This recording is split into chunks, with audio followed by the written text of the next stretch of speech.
friends who are watching on YouTube or trying to watch on YouTube, there's going to be a new link because what I'd set up with the streaming app to put out as an announcement, that link has now gotten changed.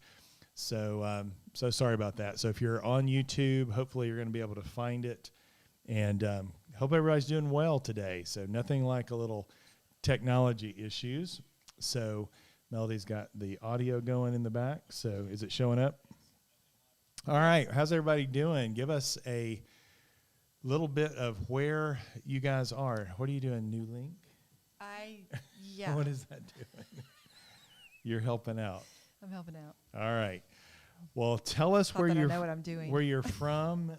Let's get that going this way so they can see you and not blocking by the mic. So I don't know what's going on with our technology here. It's like we have it all set up and we go live and then it doesn't go and then I lose that pre-scheduled link. So that's why I think Facebook, it just kind of picks up where it left off, but YouTube doesn't do that. So if you are... Hey, is it Digna? Digna? Hey, Elizabeth, Digna. Nice from to Houston. see you. Good to see you. But anyway, Might if be you're Dina. on YouTube, somebody who's on YouTube, let us know that you found us. We may be getting some text here that maybe the link is not working. I can get Gabe to try it. So that may be something that happens as well. So anyway, glad you guys are here. And do look forward to hearing where you're from. We got Texas in the house, and I'm sure a number of other states will be joining us as well. While we're waiting for everybody to get settled, let me encourage you guys, if you haven't already, connect with us on social media, Facebook, YouTube, Twitter, also Instagram. All right, Andrew, had to okay, good. Perfect. Thank you. Appreciate that, Andrew. Anyway, connect with us on social media. If you haven't already subscribed on YouTube, we just went over the 8,000 subscriber mark, so that was a milestone for us. So thank you guys for subscribing there. If you haven't, do join us over there on YouTube. We're finally back getting our podcast out. Yesterday, our first episode of 2021. This is the latest that we've put an episode out in any of the years that we've started the podcast. So we've had a lot going on, so we do apologize for the delay. And guys, let us know how the audio is as well. If you guys could give us some quick feedback on that. And let's see, Embark is coming up. Yes. This is going to be April the 29th through May 2nd will be our next Embark Men's Recovery Intensive. So if you or somebody you know is looking for a 4-day deep dive into those root issues that drive the unwanted sexual behavior, that's what we deal with at Embark. We'd love to have you. We do have openings. Thanks, Andrew, for that feedback. I'm glad we've maybe got our audio stuff hopefully worked out. But we'd love to have you at our next Embark if you haven't joined us already. Hey, Nathaniel from Nashville. Hope you're doing well. And guys, if you haven't sent in a question, we've got a number of them in today. Most for Melody, I will add. Oh, I'm on the hot seat. Yeah. Email us at ask@undoneredone.com, and we may not get it on today's episode because we've got a lot of questions already in the queue, and two, I don't really have an easy way to check my email while we're here live, so probably won't get it on today's show, but we'll certainly be the first in the queue for next week. Let's see, what have I? One other quick announcement: our men's portal for men in recovery, that is now available at root1520.com. Go to root1520.com/program, and you'll get all the details there. This is the My Grace Journey course is there, which is a step-by-step walking through, helping guys get to 90 days of sobriety. So maybe some of you are listening and you think 90 days seems like forever. We want to help you get to that place. That is a milestone event in the recovery process because it does help reset those chemicals, the dopamine, serotonin, and oxytocin. So if you want to check that out, it's only $9.97 a month or $99 a year to join us. We have weekly calls twice a week, Monday and Wednesday on Zoom, a community of men who are also on the same journey. So we'd love to have you join us there. So let's get into some questions. Melody, anything you want to add while I get my voice We back? have our group coaching that starts the first week of April, and super excited about that. That's going to be incredible. 10 weeks. We have 4 different groups that you can be a part of. and they kind of build upon one another. So the first group that we have is called Recover, and if you have not been through my Surviving Trauma Beyond Betrayal, that is what we go through. And we do that for 10 weeks. We have a 90-minute call each week, and then we have a group meet that we talk in daily, which is just amazing. So it's a real tight-knit group. As Life Beyond Betrayal is a self-paced program that you can do all by yourself if you want to. But we've really found that when women have a small group of ladies that's just their safe, sacred space with which to do this program, that the trajectory of their recovery, I really feel like almost cuts in half. And so there's an actual opportunity to go through each one of these courses for 10 weeks. So we have Recover, we have Release, and then we have Reclaim. And then we have a brand new group coaching that's really for anybody. If you struggle with any kind of confusion around caretaking versus codependency, this course is for you. How do I say no? How do I have healthy boundaries and maintain them? How do I say no without feeling guilty? How do I, lots of little things that we're going to be talking about in that. But there'll be a weekly chapter that we read outside of our time together. And then our 90-minute call that we'll actually do on Thursdays from 12 to 1:30 will be an opportunity for us to process further the information around caretaking and codependency and really get to a place where we can step into, I like to say, my true authentic self. And when I show up in my true authentic self and I say yes and I say no and what I can do and what I can't do, then that's a real beautiful thing. And sometimes when we've been coming through for people, we can really feel like we are withering on the vine. And so that codependency group is going to be really, really great. It's called Reliant. And if you are interested in that, you can email me, melody@undoneredone.com, and I'll send you any information on any of those groups. But there's no limit to the codependency group, so we're really, really excited. It's really about breaking free from any kind of codependent or enabling activity, behavior, things like that. So email me, and I will give you more information. But that starts the first week of April, and it's going to go for 8 weeks. Yes, and Becky, we did have some trouble when we first started, like we did last week. Mm-hmm. The pre-link that I'd sent out, when I clicked to go, we had a technical issue, and then I lost that link, and so I had to start it again. And what that means is it started over with a new YouTube link. So that's why that wasn't working on YouTube. But thank you for being diligent enough to jump over to Facebook and be a part of this. There was somebody earlier that said if you just refresh YouTube, it'll pop back. The new link will pop back up. So if you go into YouTube with the old link and you just refresh a couple of times, if you can't get us, it will naturally come up. But I am glad that you were able to bump over to Facebook. Yeah, to catch so us. thanks Becky for joining us, and anybody else. Looks like Michelle. See that question, Michelle? We'll get to that. It looks like you found us on YouTube. I don't know if you refreshed or if you were able to maybe just go to the new link. But I'm glad that you're here with us. So let's get to some questions, shall we? And let me first of all apologize because this is a question that I have. I guess I've missed it maybe 2 weeks now, and so thank you for your patience. I'll keep the sender of the question anonymous, but you know who you are, and I thought maybe this was too graphic for our Q&A time, but I assure you that's not the reason. It was just my oversight and missed your question. So you mentioned in last week's Q&A the biblical concept of yada and sacred intimacy between husband and wife. So here's the question. And did I get my timestamp? Let's go. It's about 9:0.00. Okay. So if my husband had sex with another woman during our marriage, how can our connection still be biblically sacred? There's a few questions in here, so I'm going to go ahead and get them all out. That's the first one. Isn't it tainted forever? Isn't he also forever connected to the other woman? Trey, can you explain from the perspective of the unfaithful how most men view their wives while sexually engaged simultaneously with another? My husband is not a sex addict. He had one long-term affair. He says sex with me was still very meaningful and connected to him even when he was having sex with the other woman. Can this be true? Have you seen this to be true for other men? I just feel interchangeable now. It feels like there's no way to restore this, and it is crushing. So, Melody, why don't you start maybe with what she was saying there at the end about the feelings? You want to start with that?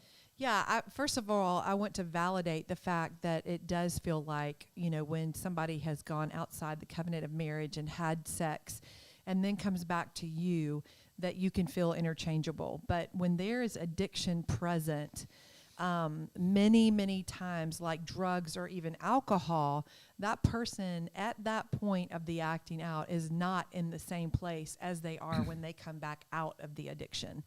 And, if you've ever experienced somebody on drugs, or alcohol, you can literally see that. That's the problem with pornography and sex addiction, is that you can't actually always see when somebody is in that state of mind. I believe that the longer that we're in that, you can identify that person looks like they're numbed out, or they're here but they're completely checked out, things like that. And so I do believe him when he says that, sex with her was sex with her, and when he's with you, he's with you. I do believe that's a very, very, very big hurdle to come through in this process. And however, you can come through that, and you can't control what he did, but you do get to control what your next steps are and really doing the work. There's so many details and so many things that really haunt a woman after something like this. And again, want to totally validate that. But there is freedom. There is relief. There will be a time that you're not haunted by all these details and memories and things like that. And so I want to, again, validate this is probably where you are right now, but there will be a time that's not the biggest hurdle for you. And so I guess my goal for you would be to, get into Life Beyond Betrayal, or get into a coaching group that really helps move you through this. Sometimes this self-paced journey of restoration and healing can be really hard, because we're still, on some levels, we'll still have to do it ourselves. So maybe, getting a group to really come alongside you and walk with you. But you really can. When I'm entering in sexually with Trey, I'm not thinking about the people that he has had sex with in the past. We are in a covenant. And although there was a covenant that was broken at one point, I believe that under the new covenant of what Christ has done for us, he can make all things new again. And that is definitely what our marriage is about. Yeah, and this individual is in Life Beyond Betrayal already. So yada, sacred intimacy. If my husband had sex with another woman during our marriage, how can our connection still be biblically sacred? And I think it gets back to what Melody was saying. Thankfully, God is making all things new. He redeems the past. And while there's pain, we have to work through that. We all experience brokenness, and thankfully, there's nothing out there that is irredeemable. And so, while mistakes are made, you can redeem that and have a very sacred. And the thing about, it's kind of like last week we were talking about, a lot of times we have this idea of purity, and now it's either completely pure or completely tainted. Right. And I think sometimes that all or nothing thinking is either 100% sacred or it's absolutely 100% not sacred. And I think just the way we see things and our grace-based understanding of Scripture, which is certainly, if you've listened to our podcast any length of time, that is kind of a new thing, going from a very legalistic, very law-based, law-driven way of looking at things, all about rules, duty, to now seeing it's more about the relationship, that God is meeting us in our brokenness, and that we all are broken, maybe in different ways, and certainly there are different consequences in our brokenness. But as we begin to see just how amazing grace is, so I just want to, encourage you as you look at your relationship and the healing journey that you're on through that lens of grace, not this all or nothing, because I believe that's a message that evil wants to send, because as he's trying to bring division, if he can convince you, well, it'll never be good again, it's always going to be tainted, it's never going to be sacred, it's never going to be what God wants because of what my husband did, then you, out of the gate, already kind of see this almost insurmountable mountain, right? Well, really, not only that, Trey, you said this insurmountable mountain, you're also taking God out of the equation. And I think of so many verses throughout Scripture, especially stories that we see throughout the New Testament where Jesus is with, those that are sexually broken. I mean, the one of the most beautiful stories in the New Testament to me is the story of the Samaritan woman, and how he in that moment, had some sense of relationship with her, talking to her, asking her to draw water for him, and to basically love her to a place where she was exposed, and her life was completely different. So as long as we believe that God can do a work in us, a very redeemable work, and he can make things that are old and maybe devastating to something new. And again, I just come back to that word that Trey said just a minute ago, yada, that there has been a covenant that has been broken, but God is a God of the new covenant as well, and He can join y'all in that moment. And maybe that's something that you need to do. There's actually two thoughts that I had. One, maybe you take sex off the table for a season so that that's not your focus. It's really more about the two of y'all connecting and really getting to these deeper places of intimacy as well as work apart from one another.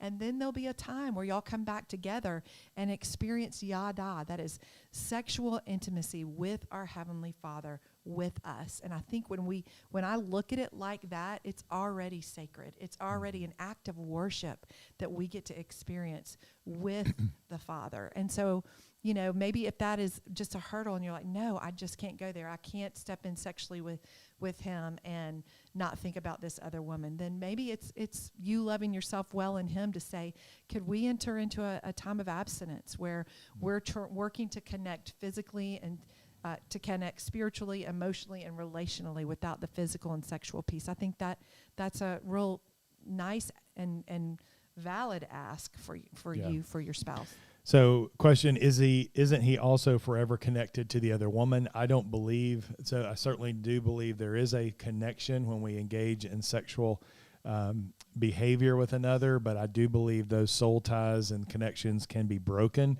that they're not a permanent forever thing. Trey, can you explain from the perspective of the unfaithful how most men view their wives while sexually engaged simultaneously with another? Let me just share from my perspective. In my addiction, which did cross the lines with one-night stands, I was never trying to replace Melody. I was never mine, and I'm not speaking for all that are unfaithful, but at least in my case, I was not trying to replace her. It wasn't because we had a bad sex life. It wasn't because of any of that. It was because of what had happened to me. I was 8 years old when I was first exposed to pornography, and that had become my go-to to numb out as it relates to pain. And so when there was pain in my life, that was still the way. Now, again, that doesn't excuse the behavior. My behavior was wrong, all of that.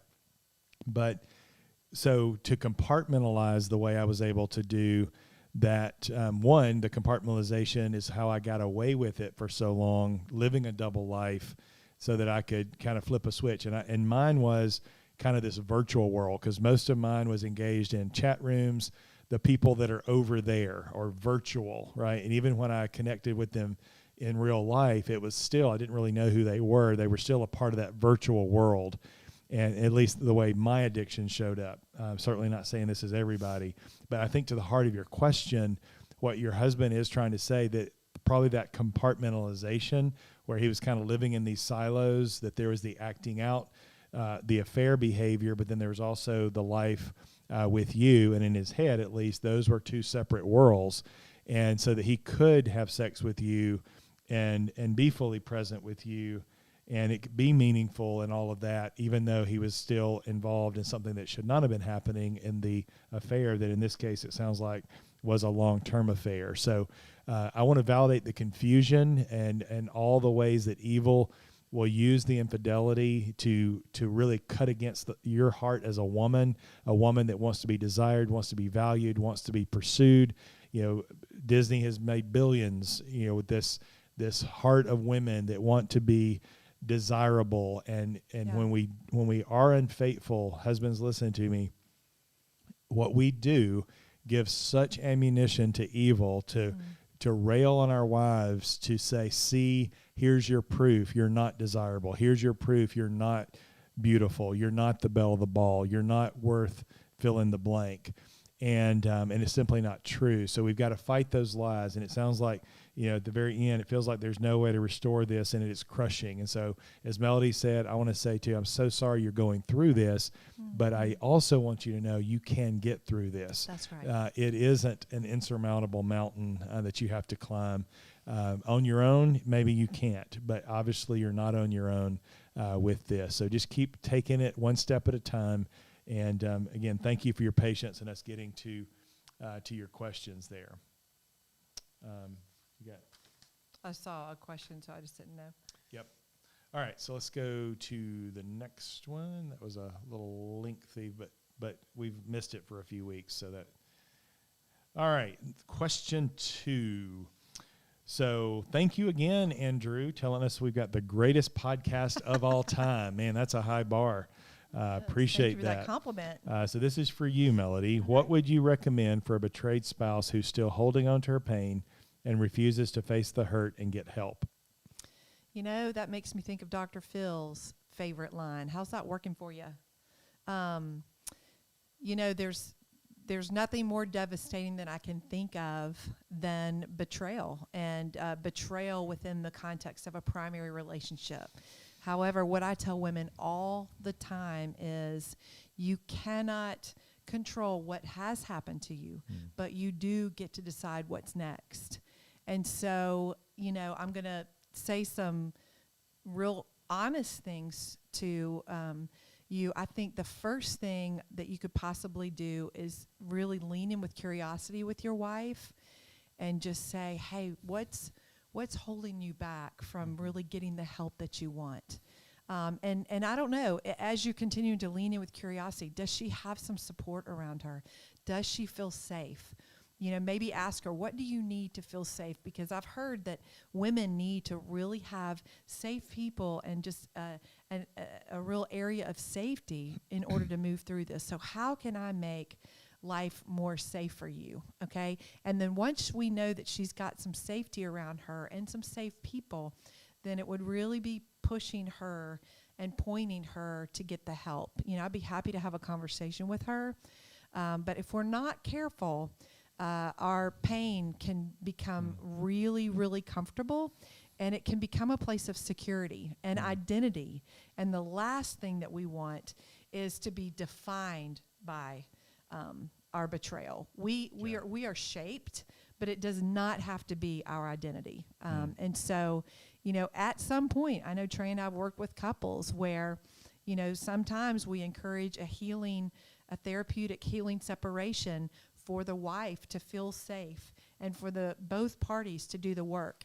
However, we have, Trey, correct me if I'm wrong, we have, after a long period of time, if the wife is not doing the work, it is not okay that the husband, the struggling spouse, the one that has betrayed, be the whipping boy forever and ever. And so we have, on occasion, say, it might be good for you to separate from her, even though you're the one that has done this. Yeah. Because if both parties, and hear me say this, if both parties do not do the work, it is going to create a real imbalance for there to be healthy relationships.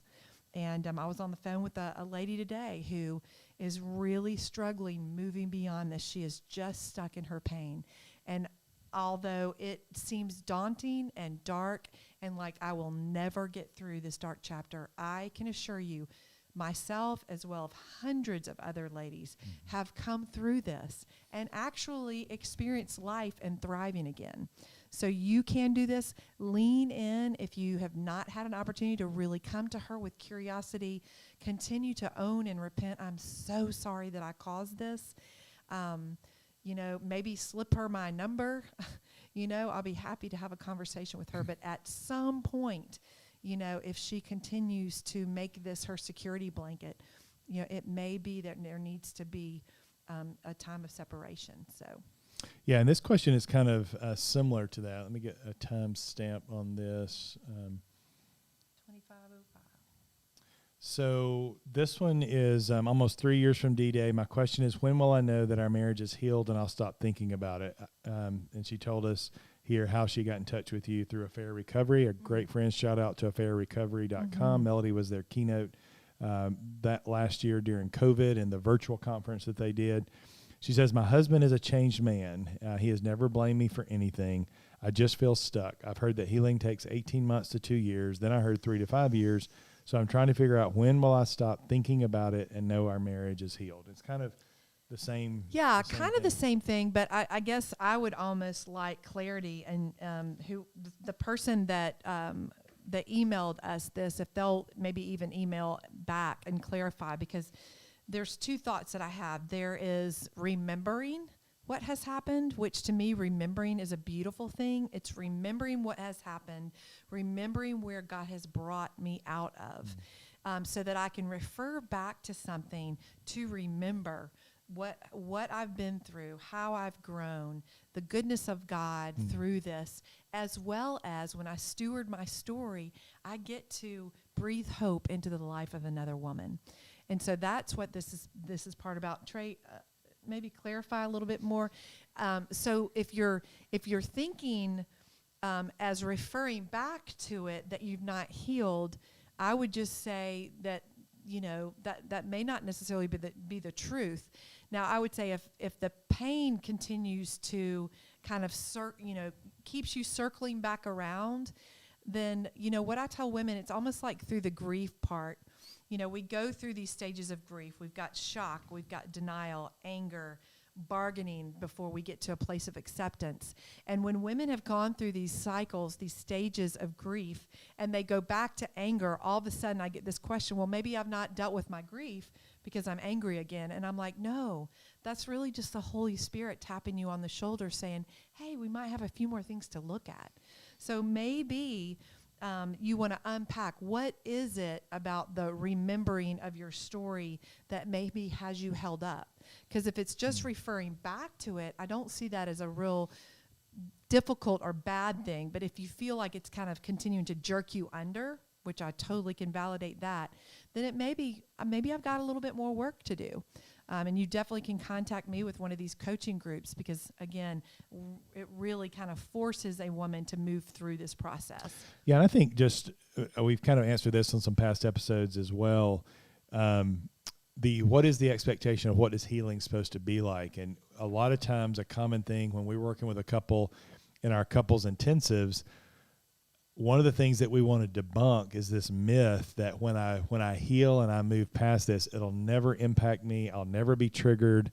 It'll just be a blip on the radar. And that's not necessarily true. Mm-hmm. And what we tell couples maybe who are coming to our intensive, hoping that this is going to be the final piece. And after we finish this 3-day intensive, we're going to be finally cured and good and healed and now move forward.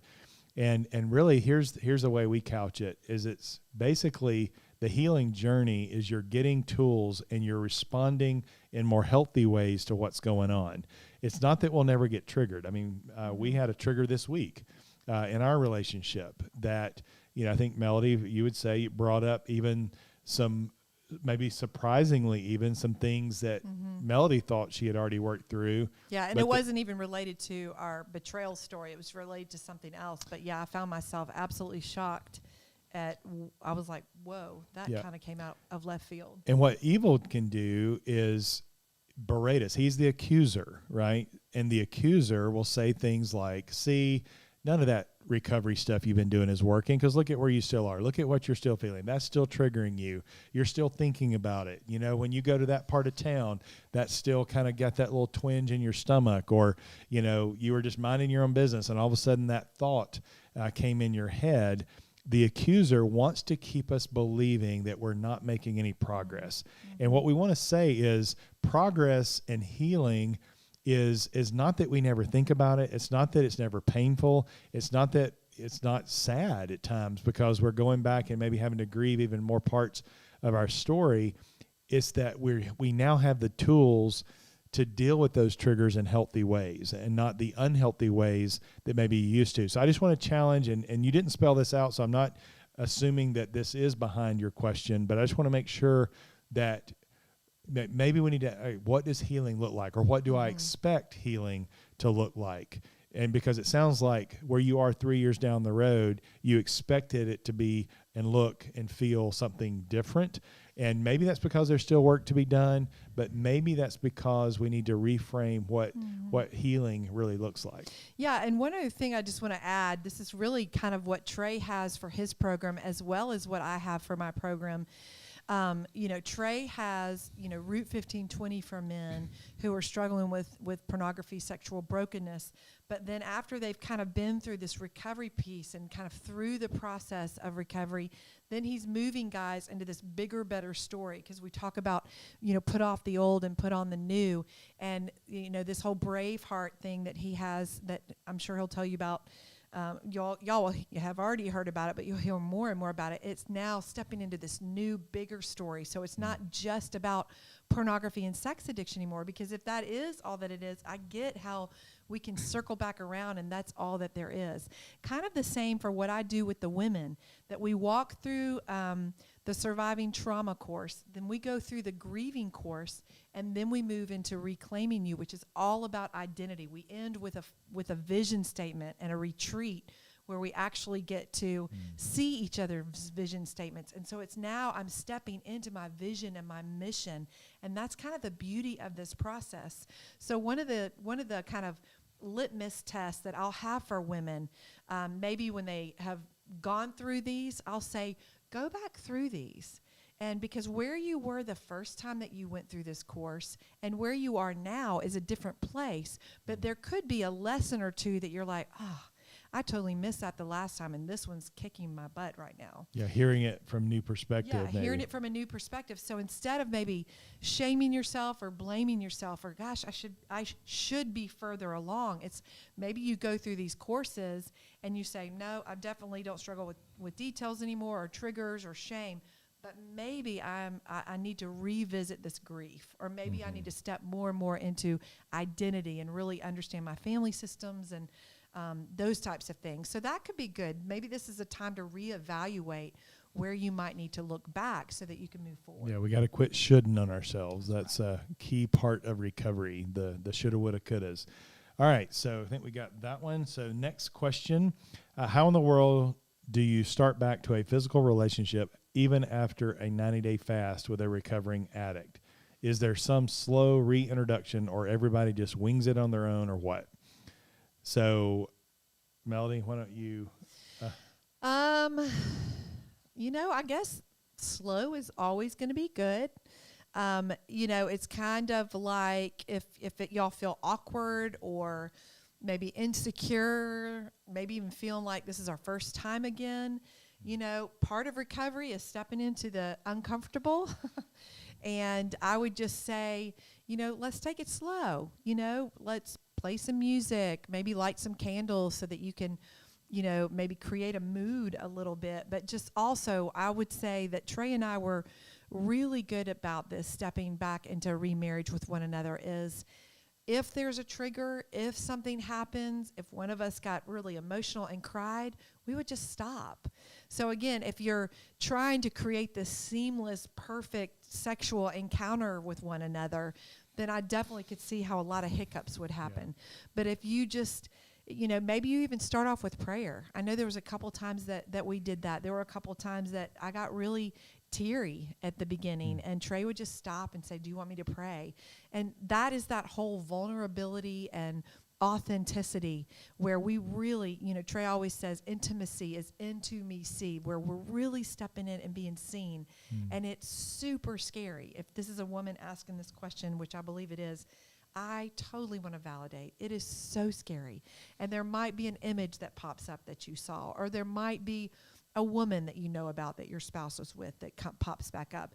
But I would just say stop, tell your spouse what you're thinking, and then y'all try to pivot. That's the 2020 word, pivot. And I would say, too, for the guy that maybe is trying to enter back in, if the guy is the betrayed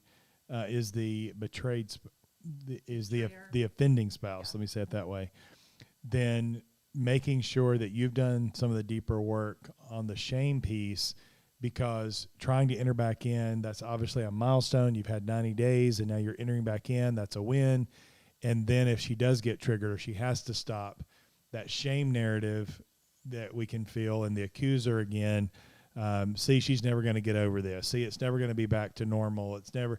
And so just being able to stand in your true self, knowing that, yes, there's been a deficit, that now we're rebuilding trust, but not allowing however she responds to take you back into shame, and that you can stay present. Yeah, and I would just say, if you're thinking as a guy, what do I say? Just say, would you like me to hold you? Or like, can I pray for us right now? Or I'm so sorry that I did that. Those are all going to be very empathetic, validating statements that will really help your wife calm down, because it is a really scary, our greatest fear stepping into sexual relationship with you again is this is going to happen again. Yeah. This is going to happen again. And so that is what she's fighting. It's not about you. She's fighting all these fears, and you really can be the bigger man and lead her and really just calm her down and just say, I love you. I'm here. I'm not going anywhere. I'm committed to my recovery. Those would be some really great things to say. Yeah, and if she does need to stop and maybe can't start again, and while that may be frustrating, the last thing you want to do is pout and get angry and get defensive and make it about her and when are you going to get over this, because now that sounds just like the addict. It sounds just like probably a lot of the dance that when the addiction was at full-blown pace. Some of those feelings may be there, right.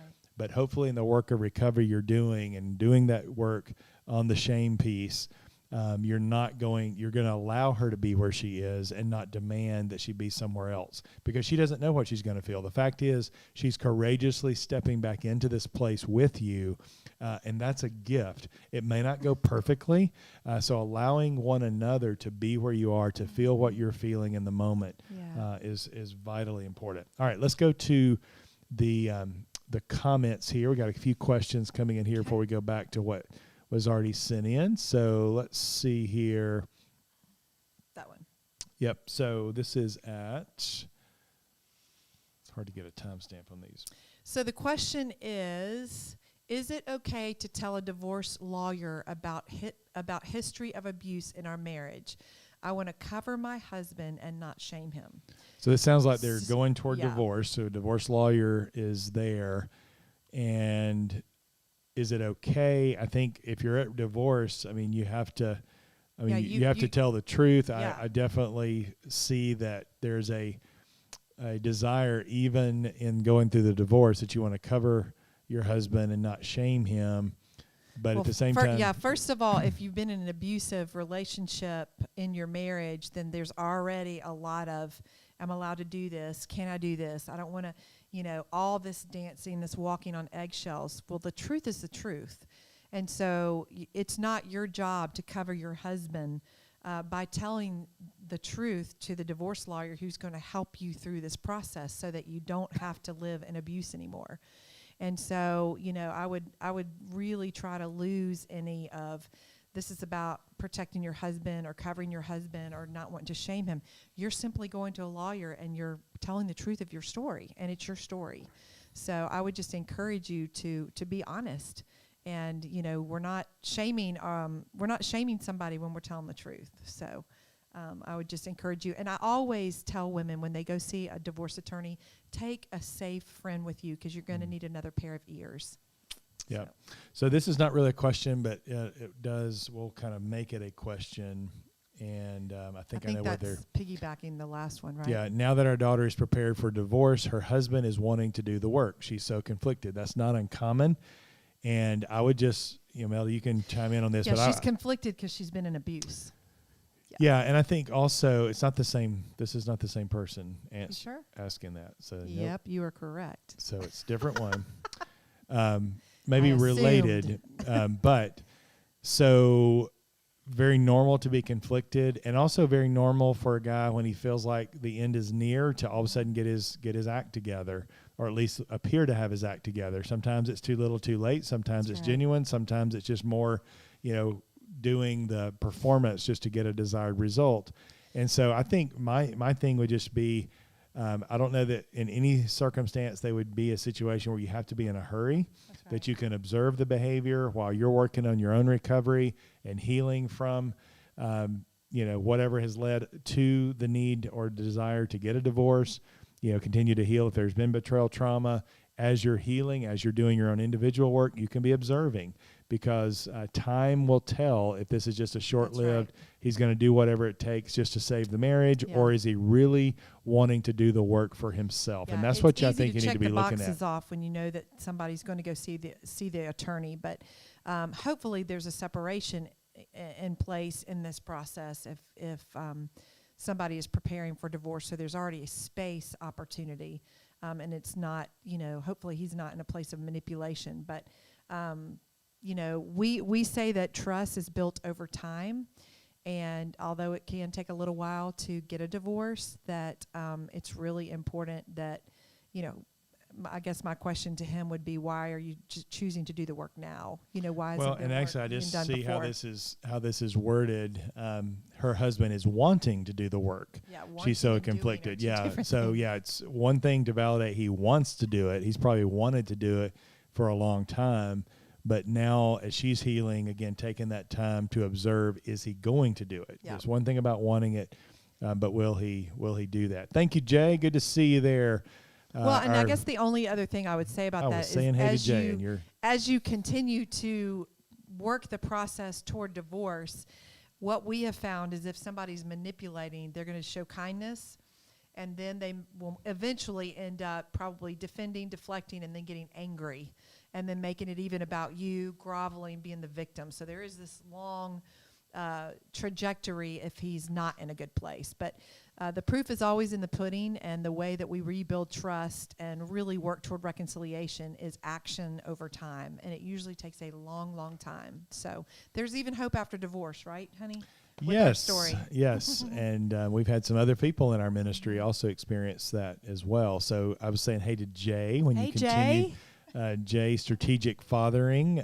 So good to see you. Glad that you're. I don't know if I've ever met Jay in person, but I have been following Jay for years now, and I know we've got some mutual friends in common. So welcome. I'm glad you're here. Thank you for that kind word on our podcast. Appreciate that. One other thought that I just had. Are you still answering the other question? I'm still hung up on this last question. But I got my and the reason why when we say the word divorce, for women, at least most women, and definitely most of the women that I work with, divorce is the last thing in the world any woman wants to do. I mean, what woman, especially with kids, says, "Oh, I would love to be a single mom and raise my kids by myself"? That never. And so for a woman to get to that place, she's usually fairly withering on the vine and nearly done.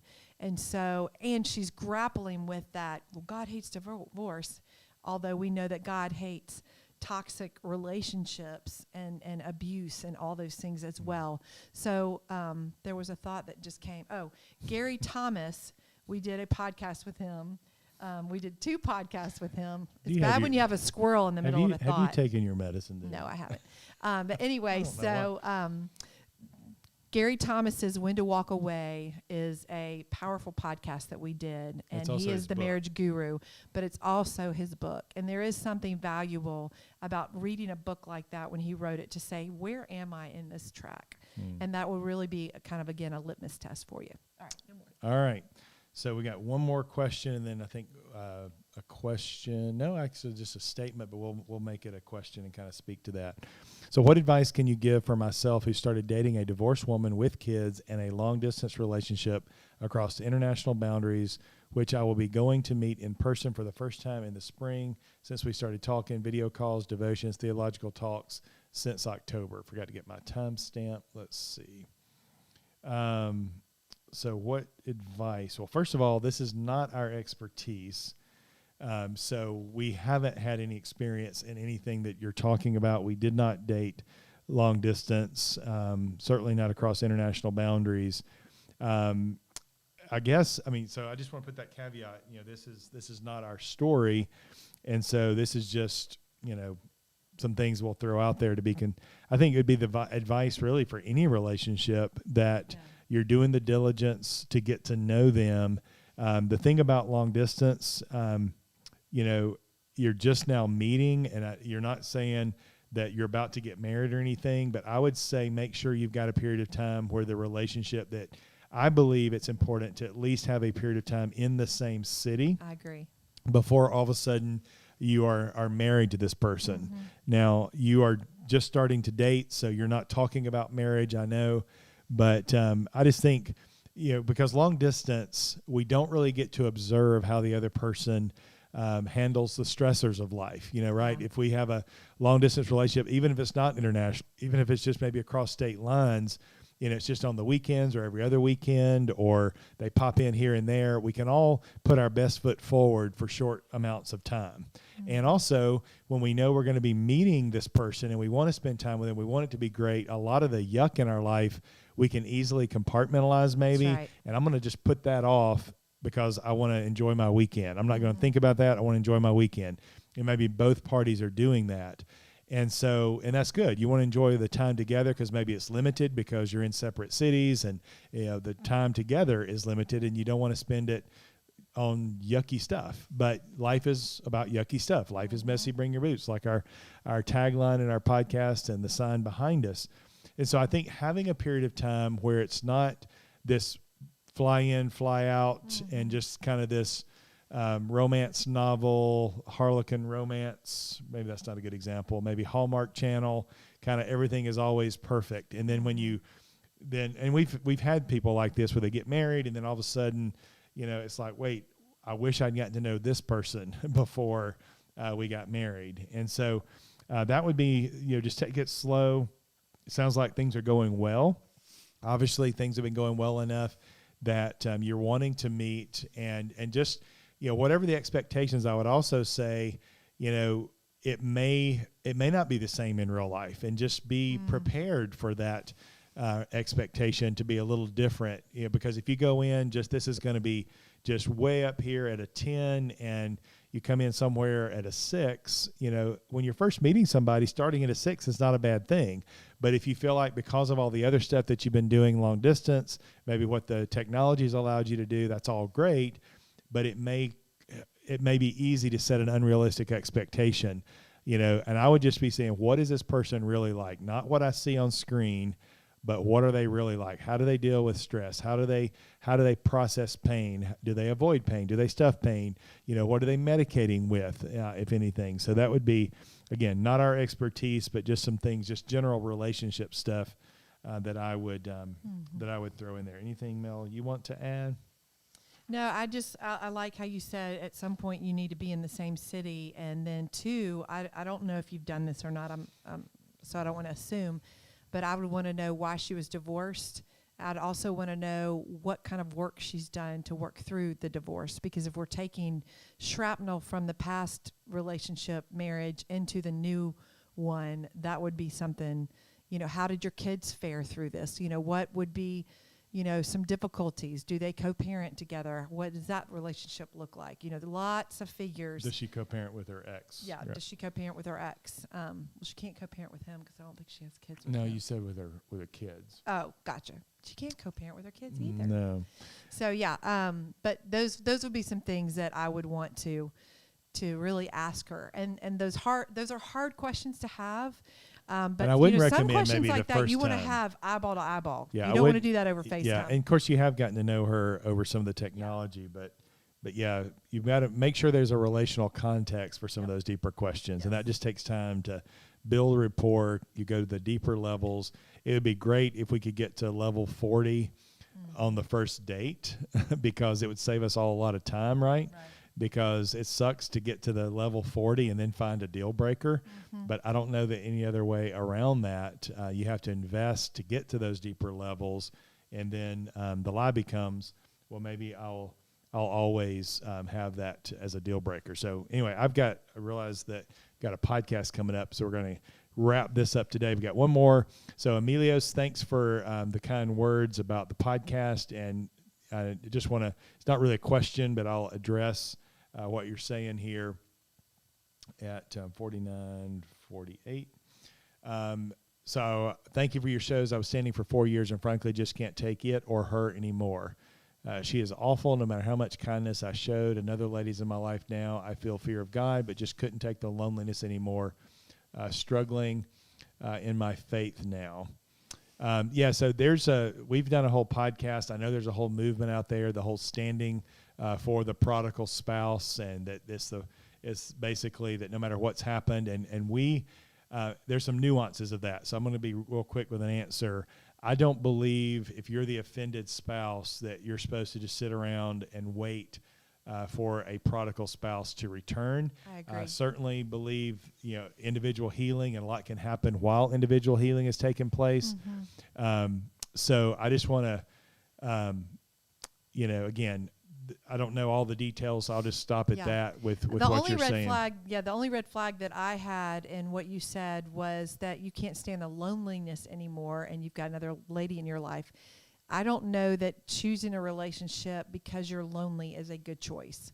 So I know Trey talks a lot with men about, really stepping in and struggling with the loneliness and really leaning into the Father and learning to be okay with who you are.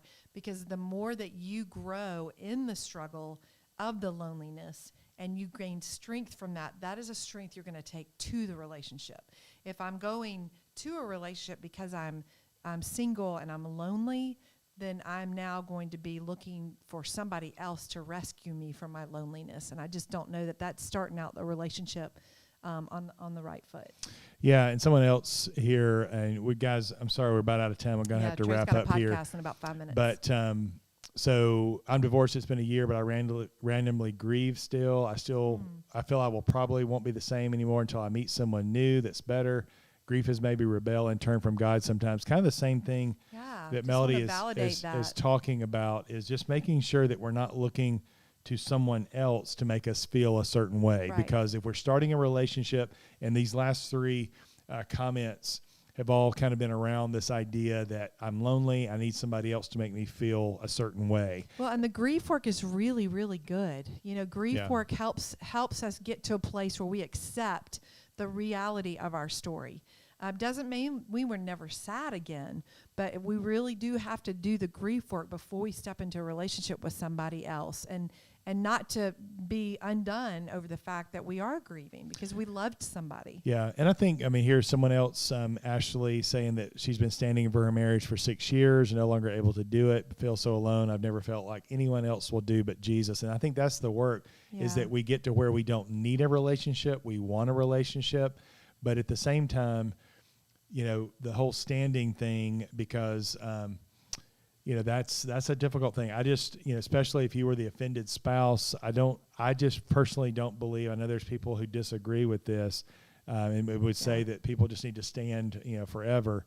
But, I don't believe God calls us to stay in relationship with somebody who's in blatant sin and no willingness to soften their hearts and repent about what that is. Now, again, depending on what that looks like, but every situation is different. But I don't believe that He's called us to wither on the vine in relationship with another person in a toxic situation. If you are a woman and you're interested in the grief course, I've got a grief course. If you're a guy, if you'll email me, melody@undoneredone.com, I'll give you some resources on grief. Yeah, so thanks for those questions, guys. And sorry we have to bolt. We've gone for a full hour today. Lots of great questions. Thank y'all for being here. And sorry for, again, the little technical snafu at the beginning. It looks like a lot Keeps of folks everybody on their toes. From YouTube has found us anyway. So I'm sorry that the original link got null and voided there. But I'm about to jump on a podcast interview. We're grateful to have that going again. Yes. Thanks for y'all's patience with us as we've been basically, we went right past our 8th year anniversary month in February and didn't even get a podcast out. So I feel kind of bad about that, but did get a new one starting off season 9. So it's up on the podcast, and we're going to have another one coming out this week as well.